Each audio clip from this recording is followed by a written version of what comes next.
Everyone hits a bump in the road. What do you do with it? Be inspired as we explore the ways people experience, navigate, and manage the ups and downs and twists and turns in this road trip called life.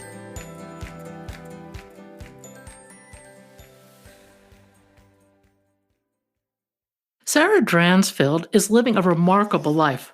I want to do everything, she says, and that spirit is born out of difficulty. At just 16 years old, Sarah was diagnosed with osteosarcoma. The diagnosis eventually led to her having her leg amputated, and that eventually led to a most inspirational modeling career. She's appeared in Italian Vogue and on numerous other platforms where Sarah shows that disability is often just a part of life. Sarah, welcome to Bump in the Road. If you would, tell us your story. Yeah, so hi, I'm Sarah. I'm from Huddersfield in the United Kingdom. My story actually starts about 8 years ago now in 2012. Well, I had a normal upbringing and everything, normal childhood. It was in 2012 that really everything changed. So I'd been on holiday with my family to Thailand, normal holiday, I'd say. We had a nice time, doing a lot of activities, quite active. And then I stepped off the plane from Thailand and I felt this really strong pain in my knee. I was unsure what it was or, if I'd just been sat funny on the plane. But this pain carried on for 3 months. It just got increasingly worse as time went on. And I was diagnosed with bone cancer in March. It was March time. So at this point I had felt this pain for about 3 months. And I'd been to numerous doctors and to a physio, and it was eventually picked up with an MRI scan. I was diagnosed on my mum's birthday, so she was told before me and had to come to terms with finding out I had got cancer. And then she felt she couldn't tell me herself because she didn't know she didn't know all the answers or anything. So she took me to the doctors with my dad as well. And they explained to me that I had osteosarcoma, which is a form of bone cancer which generally happens in young men. So I'm a bit out of the ordinary, but it does happen to young ladies, but generally it's guys. And you're just 16 at this point, right? Yeah, just 16. So it was a massive shock because this pain in my knee, I thought I'd just sprained my leg or somehow injured it. I never thought it would be cancer. What went through your mind? I can't even imagine. Oh, first thing I said was I going to die? Because that was just what came to my mind when I heard cancer. I've been quite lucky and I hadn't known anybody who'd had cancer. So I didn't know anything about it. I was just so shocked. And I think my mum and dad were the same because they didn't know they didn't know the outlook, like what the prognosis was or anything. So the doctor who diagnosed me said I'd lose a year out of my life. Potentially they might be able to scrape the cancer off my knee and I'd be fine, or I might lose my leg. So all in that conversation, I had everything going on. I didn't know what was going, And you started with chemo, didn't you? Yeah, I had chemotherapy for a full year. So the cancer osteosarcoma that I had, obviously it's in your bone, and I had to have really intense chemotherapy. It was a real mixture. There was doxorubicin, methotrexate, ifosfamide, but it was a real intense year. I was so sick. I was really ill with the chemo. The doctors say that I was the worst case they'd ever seen. Every anti-sickness they gave me, like nothing was working for me. I lost a lot of weight and I had to have a feeding tube to feed me. But that didn't do much because obviously you're quite sick when you have chemotherapy, and then that kept coming up and it was just like a vicious circle, really. When you're in the midst of all that, what are you thinking? Oh, I don't know. It's all a bit of a whirlwind now. Yeah. I think at the time I was just going along with it thinking, I have to do this, I have to have this treatment, it's making me so ill. But I was just thinking, I'm hoping it's making me better at the same time. Now, I remember one round of chemo where halfway through, I remember hitting a point where I was getting really tired. Mm. And I was at that crucial point where it was like, yay, I'm halfway through. And then it was like, oh my God, I'm halfway through. Will it work? Yeah, you get to that point, I think, where you think, you want to have you're having this treatment, and then all of a sudden you think, I'm hoping it is working and all this is, worth it, kind of thing. But I heard when I were having my treatment, the more sick you are, the more the chemo's working. So I just kept thinking it must be doing its job if it's making me this poorly. But the chemo didn't work, did it? No, so um, I was supposed to have the bone in my knee replaced with metal, so obviously I could save my leg. But the tumor was that deep into my bone and near the nervous system, and I think there must be a big artery that runs down your leg. It was very close to that if they did operate, then they might have, it had been really risky. So the best chance for survival was to have an amputation above my knee. So that's what I had to go with. But when I got told the news about that, I just thought, no, I can't have an amputation. There's no chance. I don't know how I'd live without my leg. And there was so much going through my mind. And I pretty much said no to the doctor when he was telling me. There was about 10 different professionals in the room. And I think I was a bit of a diva, but it was just an awful conversation to have. But afterwards I spoke to my nurse and she talked me around and she said, you you want to live. This is your best chance. So she didn't make me. I made the decision in the end. I did want to go for it. I did want to live and live a normal life. So yeah, we went for the amputation. But yeah, I think that was 3 weeks before. And when I got to the surgery day, it was still sinking in.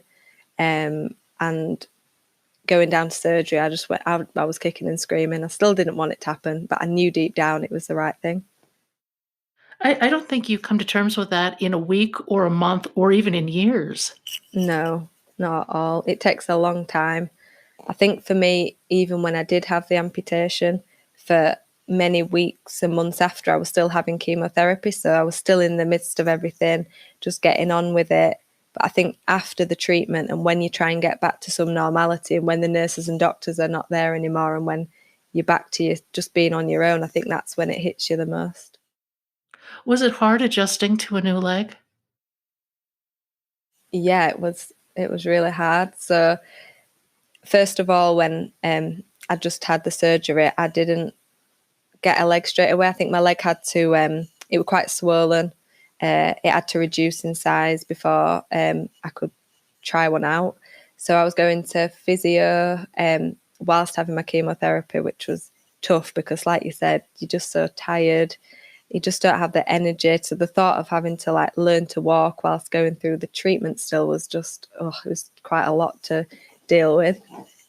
So I did what I could, but I think after my chemotherapy finished, I then focused on learning to walk again.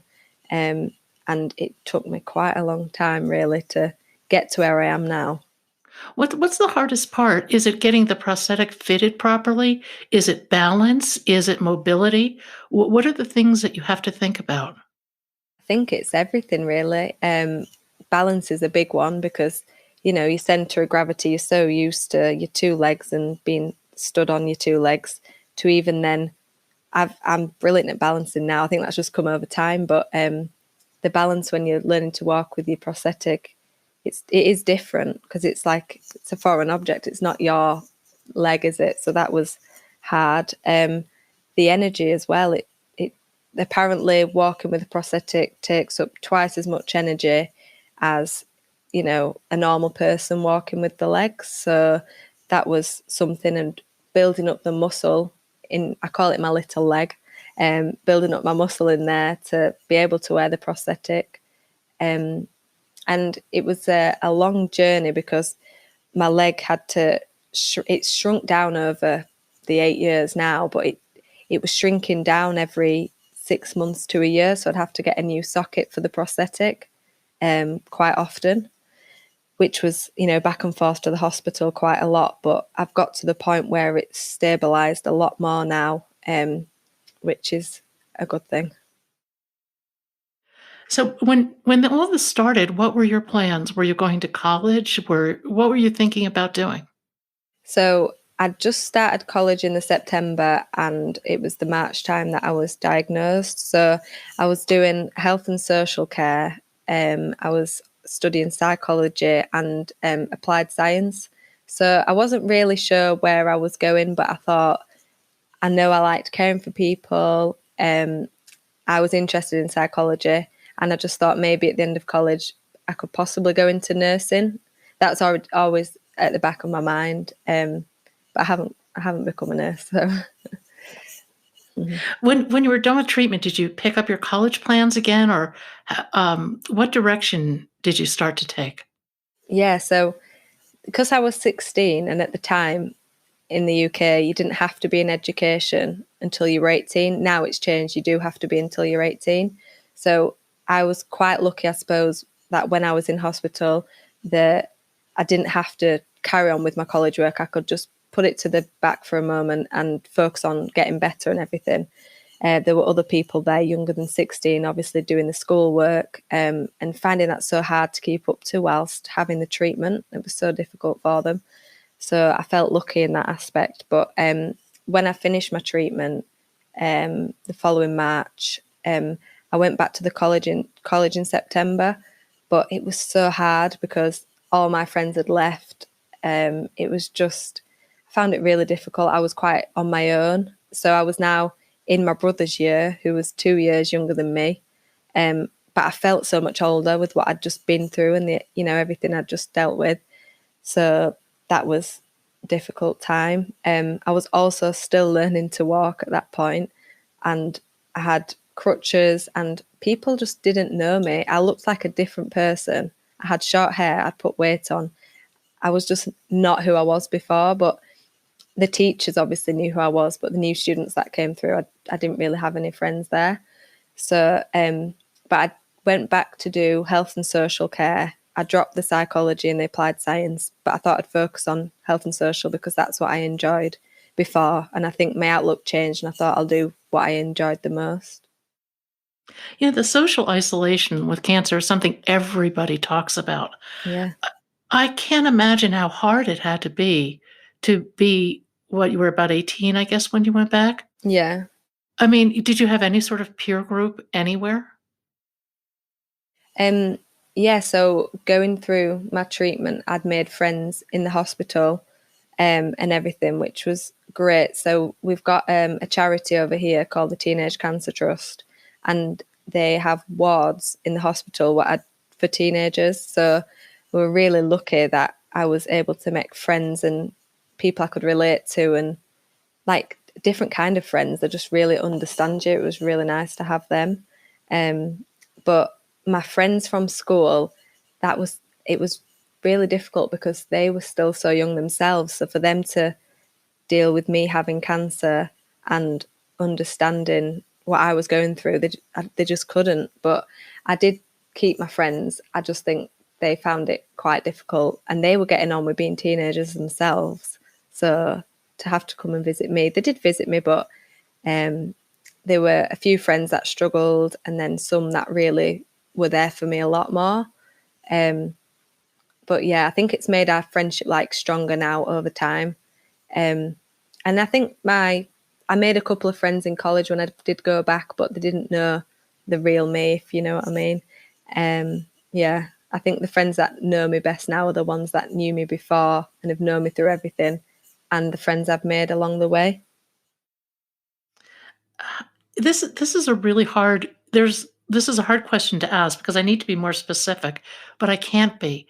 How has cancer changed your outlook? And I know there's so many pieces to this. Yeah. It's a massive question. Yeah, I think it's changed my outlook massively. I always think back and I think, I wonder how my life would have been if I didn't have cancer.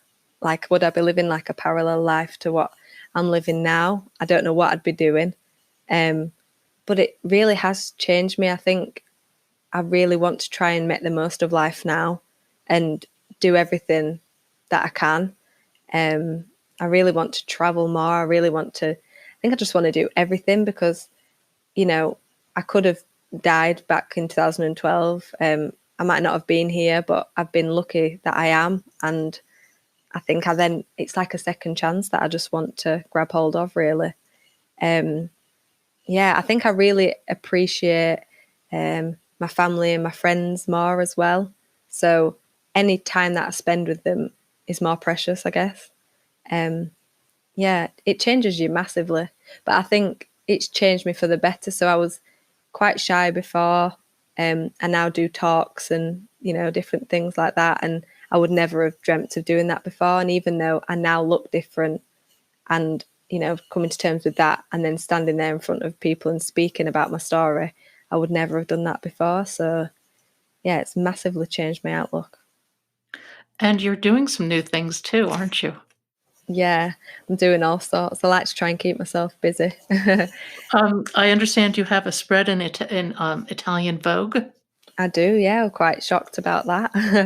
Tell us um, about that. That's really cool. yeah, it's amazing.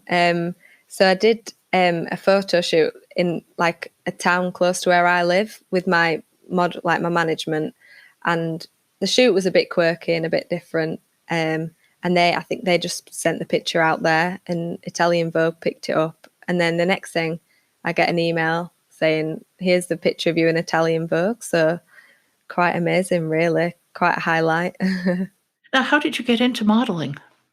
Um, so I'd been looking on Instagram and I'd found a management that really focused on diversity and people with disabilities, and they had the books were open, so I thought, oh, I'll apply and I'll see what happens. I wasn't sure whether they'd want me or not, but they did, and then I had a photo shoot with them to like make my portfolio and start with them.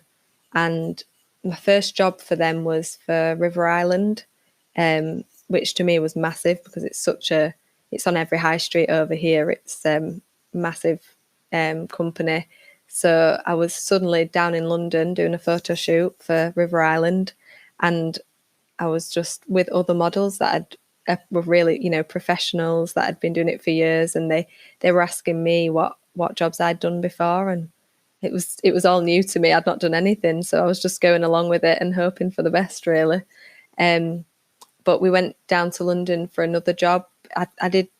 I've done a few shoots for River Island, and we went into the River Island on Oxford Street, and I saw myself behind the counter on this big billboard, and I was shocked. I was so shocked, but I did feel quite proud.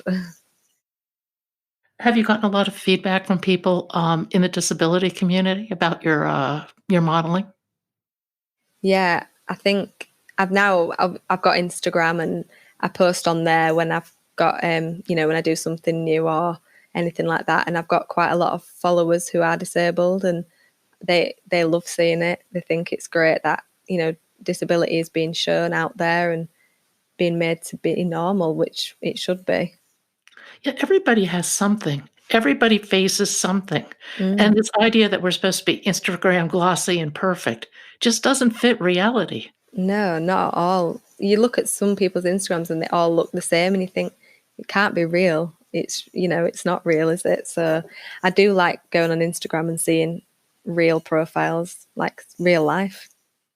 Yeah, I do too. Yeah, As a matter of fact, I've been a little absent from my Instagram account. I have to get back on it. yeah, But with travel on hold for the moment, my quantity and quality of pictures has really plummeted. yeah. If you're not going anywhere, it's hard, isn't it? One of the things I have to think about is, I went through cancer in my 50s. Totally Mm. different experience than going through it in your teens and 20s. What do you do about dating and things like that? I mean, what do you even think about things along those lines? I mean, the normal activities that most people are doing seem to be outside your realm of possibility, at least for a while. Yeah, absolutely. So when I first got told about my amputation, I thought, oh my God, no one is going to love me. It just goes through your mind and you think, I'm never going to get a boyfriend. Why would they want one with one leg? Um, so for me, for a long time, I just thought, it wasn't possible. I didn't really even think about it because I thought that they wouldn't find me attractive or. So a few years went by and I started to get, feeling back myself and more. I think you've got to feel confident in yourself and you've got to feel happy in yourself before you think you can start dating or whatever. And I wanted to come to terms with how I felt as well. But I did go on a few dates. I started to go out with my friends, on the weekends and get dressed up. And I think by the time I got to 20, I'd been on a few dates and things.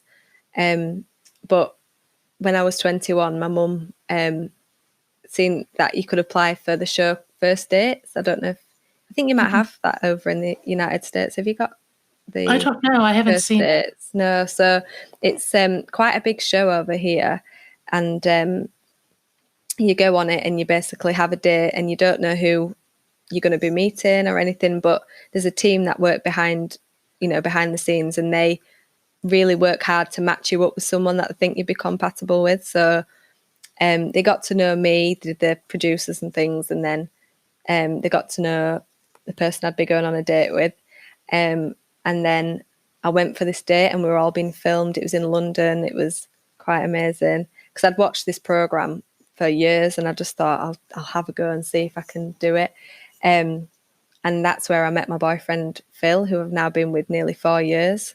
So that was quite an incredible journey, really, because I went down there thinking, oh, I might just get a date and see what happens. I might meet somebody. And then, yeah, the people that matched us did a really good job. That's such a great story. Yeah, it's a bit different every time we meet someone. Like if we meet someone new, they're always quite shocked. That's how we've met. If you could rewrite your story, would you? Oh, that's a tricky one. Um, I don't think I would because I just think the things that I've done since, I've done so much, so many opportunities, and yeah, I deal with my disability on a daily basis. There's no hiding away from it. But I don't know. I think all the things I've done have just made me who I am now, and I feel like maybe I was meant to be who I am now. Um, yeah, I like a few years ago, I was lucky enough to meet the Queen. I would never have met the Queen otherwise.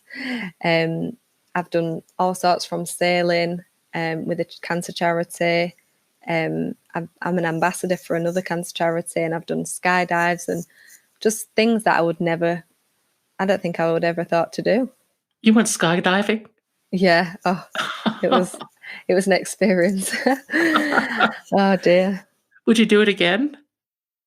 I would do, but I think I'd like to do it somewhere with a nice scene, like somewhere really nice, somewhere really warm or something. So we did it over here at a place called Hull, and it was like a grey day. It wasn't the nicest day, and I just thought, oh, if I did it in somewhere like Dubai, that'd be really nice. So if I did it again, maybe it'd be somewhere a bit more exotic. Did you jump in tandem? Yeah, I was with a guy. I had a guy An there with me. instructor, yeah. Yeah, an instructor. Yeah, and obviously I couldn't wear my prosthetic because bit dangerous, like falling from the sky with my prosthetic on. So It's a I little had, dangerous falling from the sky without one too. yeah, yeah, never mind with one on. Oh gosh. So yeah, that was quite difficult in itself because I had to use my crutches to get up into the plane, and then when we landed on the ground, it was then how do I get about? So it was a bit more than just your average skydive, but it was yeah. I'm glad I've done it. Really am. Do you have pictures from that? Yeah, I do actually. Oh, I Yeah. bet those are great. What good Yeah, memories. they are. Yeah, brilliant. Tell me, if you were to give some advice to somebody facing a bump in the road in general, what advice would you give to them? Wow. I think I would say try and talk to the people that you love. I always found, talking to my family helped me the most. I think for me, when I was going through everything, try and have something to focus on or something to look forward to. So I think that really did help me. So, if in a few weeks' time you've got like a little something to look forward to, seeing a friend going somewhere, going for a walk somewhere, anything, then I think that really can help you get through like a tough patch. I don't know, really. I think mainly, try and stay as positive as you can. I know it's not always possible. But for me as well, like reaching out to people and looking, I know that I don't always look online at things, but finding people that are in a similar position to you to be able to talk to them, I think that for me really helped me and is still helping me now, I think. I've got a group of friends now and we call ourselves Legs, Legs, Legs. So we've all got one leg and we're a group of young ladies and we're, if we ever need anyone to talk to, we've always got each other. And I know that's not always possible for everybody, but they've kind of, been my support for a few years now.